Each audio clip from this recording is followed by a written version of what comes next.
नमस्कार, आप देख रहे हैं जन टीवी और मैं आपके साथ आकांक्षा पारिक। खबरों की शुरुआत से पहले एक नजर हेडलाइंस पर।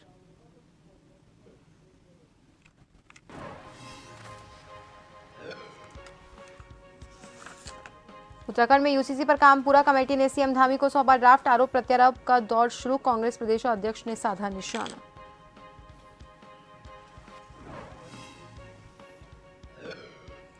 पूर्व जिला पंचायत अध्यक्ष रजनी भंडारी बहाल, हाईकोर्ट से सरकार को झटका। बीजेपी बोली सरकार करेगी फैसले का अध्ययन।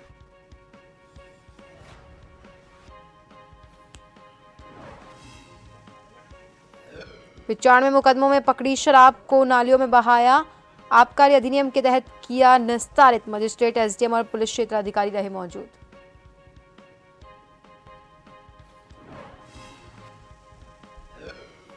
बक्सर में अवैध खनन के खिलाफ कार्रवाई, पुलिस ने 5 वाहनों को किया सीज। खनन माफियाओं में मचा हड़कंप।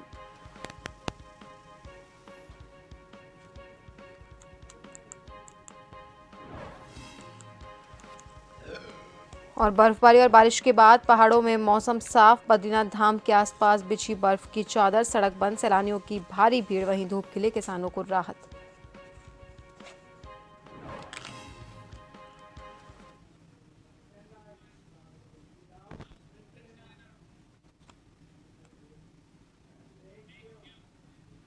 और अब खबरें विस्तार से।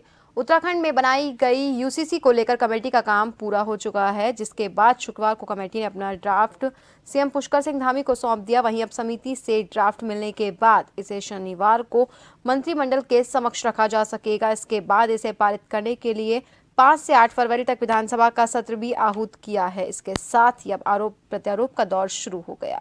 कांग्रेस के प्रदेश अध्यक्ष करण माहरा ने सरकार पर आरोप लगाया कि हमारे द्वारा ड्राफ्ट का मसौदा मांगा गया, लेकिन सरकार ने ऐसा नहीं किया।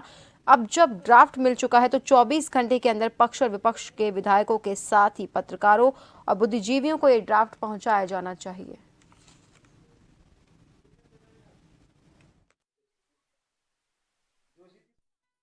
ड्राफ्ट मिला है, महत्वपूर्ण ड्राफ्ट है और हम इंतज़ार कर रहे हैं। हम उम्मीद करते हैं कि जैसा सरकार ने पहले किया वैसा नहीं करेगी। हमने जब ड्राफ्ट के लिए मीटिंग हो रही थी उसमें हमने प्रतिभाग करने के लिए कहा था और हमने ये भी कहा था कि हमको इसका मसौदा दे दीजिए ताकि हम इस पर अपनी सार्थक पॉइंट्स को रख सकें, सुझाव दे सकें, पर सरकार ने ऐसा नहीं किया।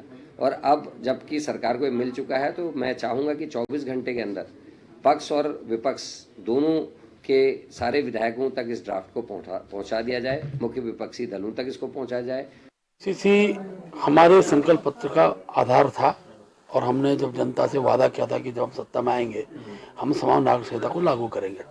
और आज मुझे बताते खुशी है, उसकी कमेटी ने सबसे बातचीत करने के बाद अपना ड्राफ्ट सरकार को दे दिया है। अब ये ड्राफ्ट कैबिनेट के बाद विधानसभा पटल पर जाएगा। अच्छा हो, इसका लाभ कांग्रेस भी ले, सर्वसम्मत से विधानसभा के अंदर वो पारित किया जाए।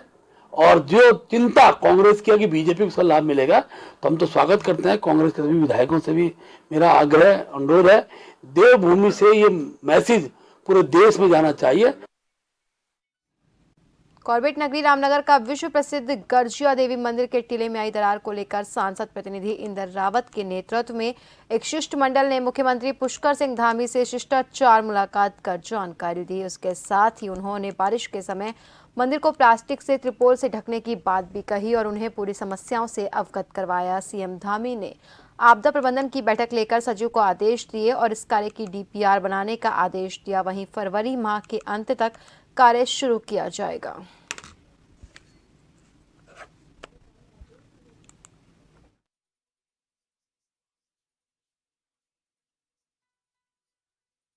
गर्जिया मंदिर में काफी दरारें आ चुकी हैं, जो कि लाखों श्रद्धालुओं का आस्था का केंद्र है। और इस विषय में मैं माननीय मुख्यमंत्री पुष्कर सिंह धामी जी से एक प्रतिनिधि मंडल यहाँ गर्जिया मंदिर से लेके गया था, जिसमें मुख्य रूप से उसमें पुजारी जी शामिल थे। और माननीय मुख्यमंत्री जी ने उस विषय को संज्ञान में लिया और तुरंत जो है कि उसमें आपदा प्रबंधन की एक बैठक बुलाई और डीपीआर बनाने के लिए कहा। और यह पूरी समिति को और मुझे आश्वस्त किया कि फरवरी माह अंत तक गर्जिया मंदिर का जो सौंदर्यीकरण है, जो प्रोटेक्शन वॉल है, वो उसका काम शुरू हो जाएगा। बक्सर में अवैध खनन के खिलाफ कार्रवाई करते हुए अवैध खनन से लदे 5 वाहनों को सीज किया, जिससे हड़कंप मच गया। आपको बता दें कि खनन माफियाओं में हड़कंप मचा। हरिद्वार एसएसपी प्रेमेंद्र सिंह डोभाल के निर्देश पर लक्सर पुलिस ने ये कार्रवाई की।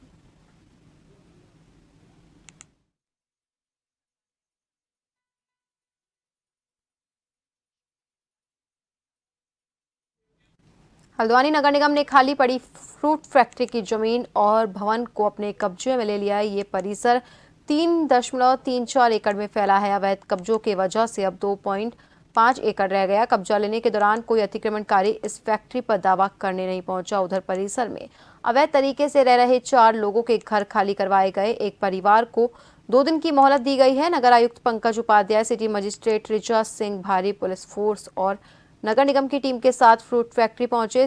टीम ने पहले यहां अवैध रूप से कब्जा कर पार्क किए गए वाहनों को हटाया।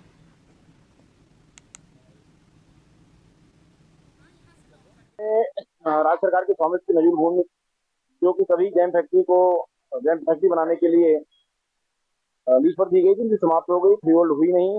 नगर निगम को अपनी आवश्यकताएं हैं। इसी क्रम में जिलाधिकारी महोदय रिक्वेस्ट किया गया था कि इसको कब्जे में लेकर के जनहित में, राष्ट्रीय हित में उपयोग करने की अनुमति हुई है। इसी क्रम में आज सिटी मजिस्ट्रेट, पुलिस प्रशासन और नगर निगम के संयुक्त कार्रवाई में कब्जे में प्राप्त कर लिया गया है।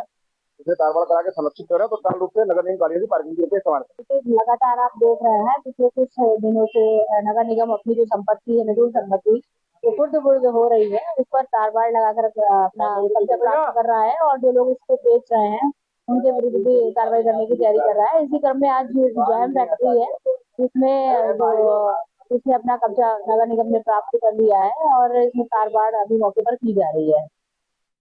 हल्द्वानी में एक निजी बैंकेट हॉल में ग्राम विकास अधिकारियों का 1 दिवसीय अधिवेशन शुरू हुआ। इस अधिवेशन में नैनीताल के सभी ग्राम विकास अधिकारियों ने शिरकत की। इस मौके पर मुख्य अतिथि के तौर पर गलतडूंगी के विधायक बंशीधर भगत और वरिष्ठ अतिथि के रूप में जिला पंचायत अध्यक्ष बेला तोलिया भी मौजूद रही। वहीं ग्राम विकास अधिकारी के जिला अध्यक्ष ने बताया कि यह अधिवेशन प्रत्येक 2 साल बाद किया जाता है। इस अधिवेशन में नए वर्ष के चुनाव भी किए जाते हैं। अधिवेशन में आज सभी पदों के चुनाव किए जाएंगे और शाम को मतगणना के बाद सभी विजय प्रत्याशियों की घोषणा की जाएगी। इस अधिवेशन में सभी समस्याएं सीडीओ और जिला मुख्य विकास अधिकारी और जिला पंचायत के अध्यक्ष के सामने अपनी समस्याएं भी मुख्य विकास अधिकारियों के द्वारा रखी गई।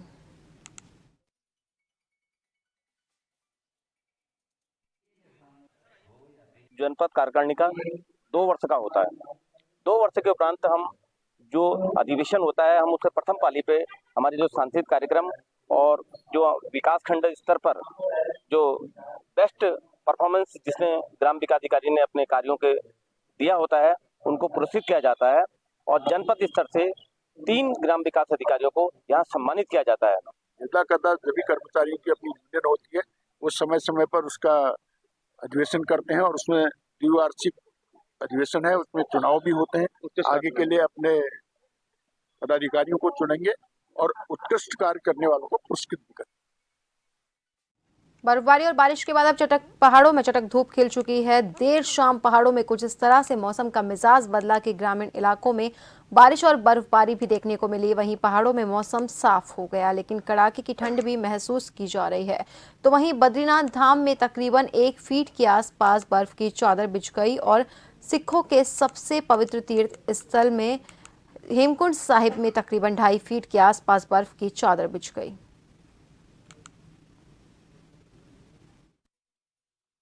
में मौसम साफ हो चला है। आपको बता दें कि देर शाम पहाड़ों में अचानक मौसम का कुछ इस तरह से मिजाज बदला कि पहाड़ों में जमकर बर्फबारी भी देखने को मिल गई। वही बात करें बद्रीनाथ धाम से लेकर के श्री हेमकुंड साहिब जी के धाम की, तो बद्रीनाथ धाम में तकरीबन 1 फीट के आसपास बर्फ की चादर बिछी हुई है। तो वही बात करें श्री हेमकुंड साहिब जी के धाम की, तो श्री हेमकुंड साहिब जी के धाम में तकरीबन 2.5 फीट के आसपास बर्फ की चादर बिछी हुई है। ये सामने की अगर मैं बात करना चाहूँ तो नीलकंठ पर्वत कहा जाता है। इन पर्वतों को आप देख सकते हैं, कई फीट बर्फ की चादर इन पर्वतों में देखी जा सकती है। अगर खासकर ग्रामीण इलाकों की मैं बात करना चाहूँ तो ग्रामीण इलाकों में कई ग्रामीण इलाके ऐसे हैं जहां पर बारिश देखने को मिली, तो कई ग्रामीण इलाके ऐसे जहां पर तकरीबन 2 इंच या 2.5 इंच के आसपास बर्फ की चादर भी देखने को मिल गई। हालांकि पहाड़ों में अब मौसम साफ जरूर हो चला है, लेकिन ठंड की अगर बात करें तो ठंड पहाड़ों में इस वक्त जमकर हो रही है। कैमरामैन साथी उपासना भंडारी के साथ नवीन सिंह, जोशीमठ। सीमांत जनपद उत्तरकाशी में मौसम की पहली बर्फबारी हुई। जनपद के गंगोत्री यमुनोत्री धाम सहित हर्षिल चौरंगी खाल में जमकर बर्फबारी हुई। बर्फबारी का इंतजार कर रहे होटल व्यवसाय से जुड़े लोगों में खुशी की लहर है और बर्फबारी का दीदार करने के लिए सैलानियों की लगातार भीड़ बढ़ रही है। बर्फबारी से किसानों को राहत तो मिली, लेकिन जनपद के कई मार्ग बंद हो गए। गंगोत्री धाम को जाने वाला मुख्य मार्ग झाला के पास बंद हो गया। मार्ग खोलने का काम गतिमान है। वहीं मौसम खुलने के बाद चारों तरफ पहाड़ियों पर बर्फ देखने के लिए लोगों की भारी भीड़ उमड़ रही है।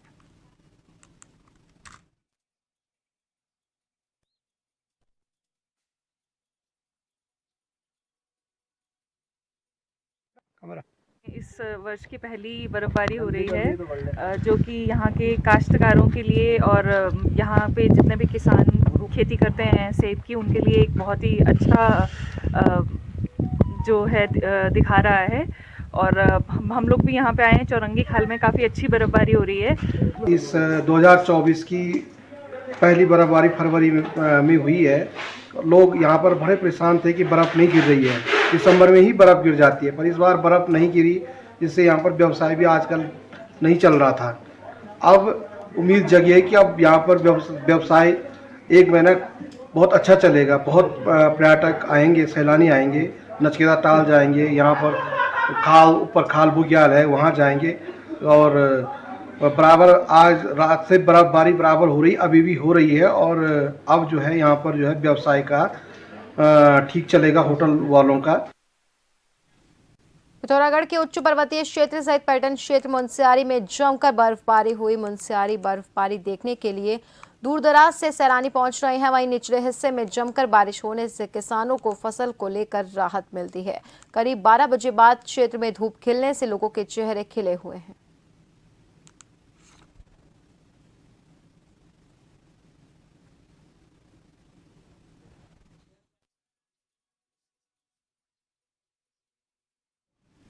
बाईस फरवरी से जम्मू कश्मीर के गुलमर्ग में होने वाले खेलो इंडिया नेशनल विंटर गेम्स में भाग लेने के लिए उत्तराखंड की स्कीइंग टीम के स्की एथलीटों ने हिम क्रीड़ा स्थली ओली के नंदा देवी स्कीइंग स्लोप पर अपनी प्रैक्टिस शुरू कर दी। विंटर डेस्टिनेशन ओली में वेस्टर्न डिस्टर्बेंस के बाद अच्छी बर्फबारी हुई, लिहाजा स्थानीय स्कीयरों को खेलो इंडिया विंटर गेम्स के जरिए राष्ट्रीय स्तर की खेल प्रतियोगिताओं में प्रतिभाग करने का सुनहरा अवसर मिल रहा है। वहीं ski and snowboard association Uttarakhand के विवेक पवार ने बताया कि एसोसिएशन के एक्सपर्ट कमेटी द्वारा हिम क्रीड़ा स्थली ओली में हुई बर्फबारी का जायजा लिया। जल्द प्रदेश सरकार से कोऑर्डिनेट करते हुए ओली में उत्तराखंड स्कीइंग टीम का ट्रेनिंग कैंप लगाने के लिए सहयोग मांगा जाएगा, ताकि खेलो India Gulmarg national winter games में प्रदेश के लिए होनहार खिलाड़ी बढ़िया प्रैक्टिस के बाद बेहतर प्रदर्शन करते हुए मेडल ला सके। हम काफ़ी दिनों से ओली में बर्फबारी का इंतजार कर रहे थे यहाँ पर, और पिछले 1 या 2 दिनों में यहाँ पर बहुत अच्छी बर्फबारी हुई है यहाँ पे। तो इसकी से जुड़े तमाम जो हमारे एथलीट हैं, ऑफिशियल्स हैं, सभी लोग अभी काफ़ी खुश हैं यहाँ पर ओली में। और जो अभी आगे आने वाली प्रतियोगिताएं हैं राज्य और राष्ट्रीय स्तर की, इसमें खास तौर से जो अभी कश्मीर गुलमर्ग में होने वाले खेलो इंडिया जो चैंपियनशिप है, उसके लिए भी हमारे बच्चों की अभी यहाँ पर तैयारियां वगैरह शुरू हो गई है। आज काफ़ी लंबे टाइम के बाद यहाँ पे स्नो गिरी है, तो हम लोगों ने भी स्कीइंग कोर्स और साथ साथ जो लोकल बच्चे हैं यहाँ पे, उनकी ट्रेनिंग भी स्टार्ट कर दी है आगे आने वाले विंटर गेम्स के लिए। और कुछ लोग इसमें से जो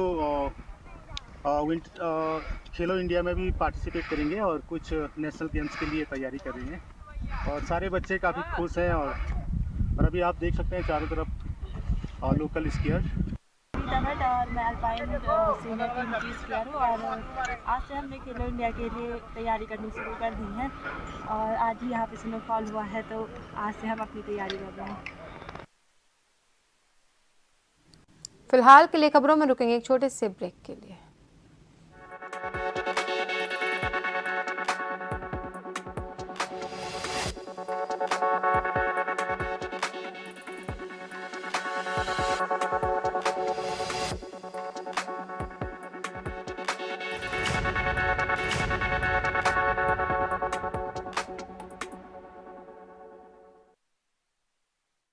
ब्रेक के बाद एक बार फिर से आप सभी का स्वागत है। बढ़ते हैं अगली खबर की और। आगामी 2024 लोकसभा चुनाव का बिगुल पूरे प्रदेश भर में बज चुका है। सभी राजनीतिक दल लोकसभा चुनाव की तैयारियों में जुट गए हैं, लेकिन दूसरी तरफ अभी निकाय चुनाव का समय भी तय नहीं हुआ। लेकिन उसके बावजूद भी निकाय चुनाव के दावेदारों ने अपनी दावेदारी शुरू कर दी है। उधम सिंह नगर के जसपुर में पूरे नगर को नगर निकाय चुनाव के प्रत्याशियों द्वारा पोस्टरों से पाट दिया। नगर में जगह जगह प्रत्याशियों के पोस्टर लगे हुए हैं। नगर निकाय चुनाव को लेकर एक होड़ प्रत्याशियों के बीच शुरू हो गई। पोस्टरों को देखकर ऐसा लग रहा है जैसे नगर निकाय चुनाव बहुत जल्द होने वाले हैं। वहीं पूर्व विधायक शैलेंद्र मोहन सिंघल ने बताया कि जहां तक लोकसभा का चुनाव है, लोगों ने मान ही लिया है कि प्रधानमंत्री मोदी जी तीसरी बार प्रधानमंत्री बनने जा रहे हैं, जिसको लेकर विपक्षी दल किसी तरह का दावा पेश नहीं कर रहे। और जहां तक नगर निकाय चुनाव की बात है तो उसको लेकर लोगों में उत्साह है।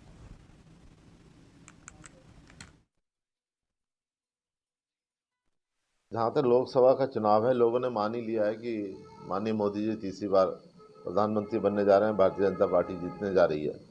तो विपक्षी दलों ने अपना जो है किसी तरह का दावा पेश नहीं कर रहे, बिल्कुल किसी तरह का उनमें उत्साह नहीं है। तो जाहिर है कि लोकसभा में किसी तरह का विपक्षी दल द्वारा प्रचार नहीं किया जा रहा। जहाँ तक निकायों की चुनाव की बात है, उसके लिए लोगों में उत्साह है, पर जब तक आरक्षण सीटों का नहीं आए तब तक किसी भी बारे में बोलना ठीक नहीं होगा। नगर पालिका को शिकायत मिली थी कि सरकारी पोल, सरकारी संपत्तियों पर कुछ पोस्टर, बैनर, फ्लैक्सियाँ वगैरह लगाई गई हैं। तो उसका संज्ञान लेते हुए नगर पालिका द्वारा सरकारी संपत्तियों से उनको हटाने का कार्य आरंभ कर दिया गया है। उनको चिन्हित भी किया जा रहा है। जिन लोगों ने फ्लैक्सी वगैरह लगाई हैं उनको भी नोटिस दिए जाने की कार्रवाई की जा रही है। कुछ जो संपत्तियों पर लगे हैं उनमें कुछ निकाय चुनाव से संबंधित हैं, कुछ एडवर्टाइजमेंट लोगों के विज्ञापन टाइप के फ्लैक्सी लगे हुए हैं। उनका 5 लोकसभा सीटों में कार्यालय का शुभारंभ करने महानगर कार्यालय पहुंचे पुष्कर सिंह धामी ने कांग्रेस पर जमकर हमला किया और कहा कि जनता ने सुशासन का साथ दिया। सीएम धामी ने कहा कि जहां सोच भी नहीं सकते थे कि भाजपा की सरकार बनेगी, उन राज्यों में भी प्रचंड बहुमत की भारतीय जनता पार्टी की सरकार बन रही है। सीएम ने कहा कि हमने देखा कि सुशासन को देश की जनता ने किस प्रकार से प्रोत्साहन दिया। 3 राज्यों के चुनाव के परिणाम में मध्य प्रदेश में प्रचंड बहुमत से सरकार बनी। वहीं कुशासन वाले राज्य छत्तीसगढ़ और राजस्थान में कांग्रेस सरकारों को जनता ने हटाकर सुशासन को प्राथमिकता दी।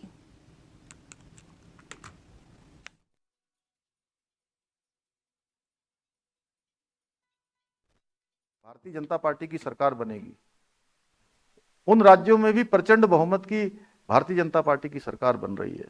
अभी हमने देखा कि सुशासन को देश की जनता ने किस प्रकार से प्रोत्साहन दिया है। ये 3 राज्यों के चुनाव के परिणाम हुए। मध्य प्रदेश में लगातार 2003 से लगातार सरकार बन रही है, फिर से प्रचंड बहुमत की सरकार बनी। वहीं जो कुशासन जिसको कह सकते हैं, सुशासन का उल्टा कुशासन, वो छत्तीसगढ़ में और राजस्थान में जहां कांग्रेस की सरकारें थी, उन सरकारों को जनता ने हटाकर सुशासन को प्राथमिकता दी है।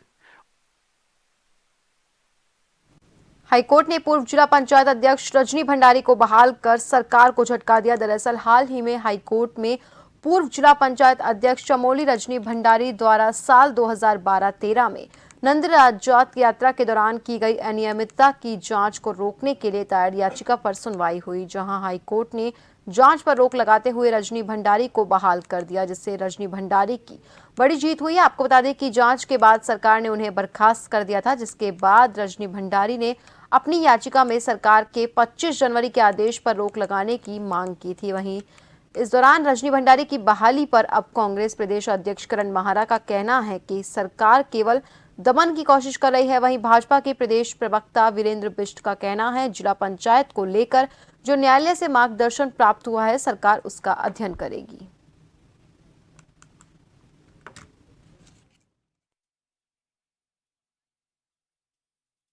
देखिए, होना ही था। सरकार केवल और केवल दमन की कोशिश कर रही है। चुनाव आने से पहले नेताओं को दबाव में लेने की कोशिश है, और रजनी भंडारी जी को मैं बधाई देता हूं कि दूसरी बार वो फिर से सफल होकर सामने आई हैं और सरकार के कुत्सित प्रयासों को उन्होंने हराने का काम किया। जिला पंचायत अध्यक्ष के विषय पर जो माननीय न्यायालय का मार्गदर्शन प्राप्त हुआ है, सरकार उसका अध्ययन करेगी। जहाँ तक जिला पंचायत अध्यक्षा का सवाल है, उनके द्वारा जो भी गबन किया गया है, जो भी उनके द्वारा भ्रष्टाचार के मामले प्रकाश में आए थे, उन पर कार्रवाई की गई थी। अब माननीय न्यायालय में जो विषय रखा गया है, उस विषय को उनका जो मार्गदर्शन प्राप्त हुआ है न्यायालय का, उसके अध्ययन करने के बाद ही सरकार निर्णय लेगी। पिथौरागढ़ के कनाली छीना विकास खंड के लिमाटोड़ा विद्यालय के पीछे बीती रात वज्रपात होने से विद्यालय भवन क्षतिग्रस्त हो गया, जिससे पूरे विद्यालय भवन की विद्युत लाइन जल चुकी है। इसके साथ ही विद्यालय भवन जगह जगह से टूट गया। विद्यालय प्रबंधन समिति के सदस्यों द्वारा पूरे परिसर का निरीक्षण कर बताया गया कि विद्यालय भवन के पीछे पेड़ पर वज्रपात हुआ, जिसमें पूरा पेड़ और पत्थर टूट गए। वहीं गांव के ग्राम प्रधान मदन लाल ने जिला प्रशासन से घटनास्थल का निरीक्षण कर नुकसान की भरपाई करने की अपील की।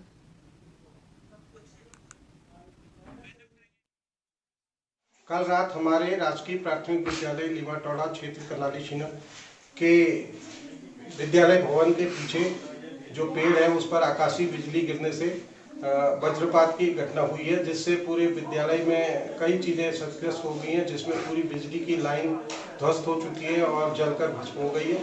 साथ ही जो एप्रन है, चार दीवारी है, वो टूट गई है और जिससे विद्यालय भवन में दरारें भी आ गई हैं। विद्यालय भवन को खतरा है, चूँकि ये लोकसभा चुनाव यहाँ पर अभी होने हैं, जिसके लिए ये बूथ है।